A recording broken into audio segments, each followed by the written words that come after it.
பலம் கொடுக்கும். அதே மாதிரி நல்ல குளிர்ச்சி உண்டாகும். நல்ல ரெட் பிளட் செல்ஸ்ன்னு சொல்ற ரத்தம் வந்து நல்லாவே பெருக்கி கொடுத்து நம்ம உடலுக்கு வந்து சீரான ரத்தம் பாயறதுக்கு ரொம்ப உதவியா இருக்கும்.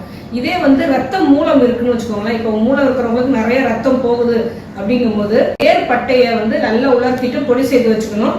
அந்த பொடியோட வெண்ணெயோட கலந்து ஒரு நாளைக்கு 2 முறை ஒரு மாதம் சாப்பிட்டு வந்தாங்க அப்படின்னா ரத்த மூலம் வந்து நல்லாவே கட்டுக்குள்ள வரும். உடல் உஷ்ணமானதால வர பெண்களுக்கு வந்து வெள்ளைப்படுதல் ஒயிட் டிஸ்சார்ஜ் அதிகமா இருந்தது அப்படின்னா கொட்டைக்கரண்டை இலைகளை வந்து நல்லா வெயில்ல உலர்த்திட்டு பொடி செய்து வச்சுக்கிட்டோம் அப்படின்னா ஒரு 3 ஸ்பூன் எடுத்து நல்லா வெதவெதப்பான தண்ணியில நல்லா கொதிக்க விட்டு 2 டம்ளர் தண்ணியில நல்லா கொதிக்க விட்டு 1/2 டம்ளர் ஆன பிறகு இந்த கஷாயத்தை வந்து ஒரு நாளைக்கு 2 முறை தொடர்ந்து சாப்பிட்டுட்டே வந்தாங்க அப்படின்னா முழுக்க உடல் உஷ்ணமானதால பெண்களுக்கு வர பொதுவான பிரச்சனை வந்து வெள்ளைப்படுதல் ஒயிட் டிஸ்சார்ஜ். இந்த ஒயிட் டிஸ்சார்ஜ் முற்றிலுமா நீங்கணும் அப்படின்னா இந்த கொட்டைக்கரண்டோட இலைகளை வந்து